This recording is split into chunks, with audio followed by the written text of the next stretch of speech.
গতকালই ঝাড়খণ্ডে ফলাফল একেবারে প্রকাশ্যে, তারপরেই ঝাড়খণ্ড থেকে আসা বিপুল পরিমাণের আগ্নেয়াস্ত্র এবং কার্তুজ উদ্ধার করলো রাজ্য পুলিশের এসটিএফ। এই মুহূর্তে দাঁড়িয়ে গুরুত্বপূর্ণ এক্সক্লুসিভ খবর দিয়ে রাখছি আপনাদের সামনে। একেবারে উদ্ধার ব্যাপক পরিমাণ বিপুল পরিমাণে আগ্নেয়াস্ত্র এবং কার্তুজ। এসটিএফ জালে কিন্তু রীতিমতো গ্রেপ্তার দুই। শনিবার সন্ধ্যায় বাংলা ঝাড়খণ্ড সীমানা লাগোয়া কুলটি থানার অন্তর্গত 19 নম্বর জাতীয় সড়কের ওপর গোপন সূত্রের খবরের ভিত্তিতে পুলিশ অভিযান চালিয়ে উদ্ধার করেছে 10টি আগ্নেয়াস্ত্র এবং কার্তুজ। রীতিমতো চাঞ্চল্যকর ঘটনা এবং চাঞ্চল্যকর খবর। এই সমস্ত বিষয় নিয়ে বর্তমান আপডেট কি রয়েছে জানাবো আপনাদের। আমাদের সঙ্গে ইতিমধ্যে টেলিফোনে জুড়ে রয়েছে আমার প্রতিনিধি আকাশ। আকাশ, বিপুল পরিমাণ আগ্নেয়াস্ত্র উদ্ধার, গ্রেপ্তার দুই। যেমনটা সূত্রের খবর বা যেমনটা বললাম যে ঝাড়খণ্ড থেকে নিয়ে আসা হচ্ছিল সেই অস্ত্রগুলিকে, রীতিমতো এসটিএফ এর জালে দুইজন, অর্থাৎ পুলিশের জালে আটক দুই। রীতিমতো এই মুহূর্তে দাঁড়িয়ে তাদের আদালতে জেরা করা হয়েছে। জেরা ভিত্তিতে কি তদন্ত সাপেক্ষ ব্যাপারে কি উঠে এসছে এখনো পর্যন্ত?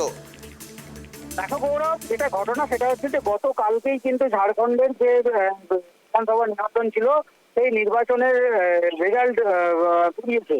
এবং তারপর যেহেতু তুমি জানো যে ঝাড়খণ্ডের বর্ডার এরিয়া অর্থাৎ পশ্চিমবঙ্গ এবং ঝাড়খণ্ডের বর্ডার এরিয়া হচ্ছে এই কুলটি ডুবুরি চেকপোস্ট।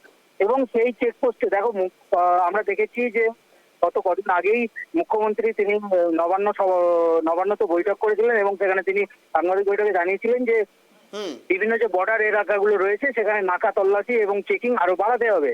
আমরা দেখেছি যে গতকালকে এসটিএফ এর অভিযান এই বর্ডার এলাকায়, এবং এসটিএফ এর অভিযানের ফলে কিন্তু বড় সড়ো আগ্নেয়াস্ত্র উদ্ধার।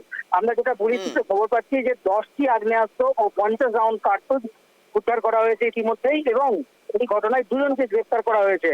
এবং এসটিএফ সূত্রে আরো যেটা জানা যাচ্ছে যে এই ঘটনায় যে দুজনকে গ্রেফতার করা হয়েছে তারা একজন হচ্ছে শফিকুল মন্ডল এবং আরেকজন হচ্ছে মিনারুল ইসলাম। এরা দুজনেই মুর্শিদাবাদের বাসিন্দা বলে আমরা প্রাথমিকভাবে জানতে পারছি। গোটা ঘটনায় কিন্তু ইতিমধ্যেই পুলিশ প্রশাসন দুজনকে গ্রেফতার করেছে এবং তাদেরকে আজকে আসানসোল আদালতে পেশ করা হবে, এমনটাই আমরা জানতে পারছি পুলিশ সূত্রে। আকাশ, কোথাও প্রাথমিক অনুমান বা তদন্ত থেকে উঠে আসছে কোথাও পাচার চক্রের যোগ, এই আগ্নেয়াস্ত্র পাচার চক্রের যোগ কি কোথাও পুলিশ খুঁজে পাচ্ছে?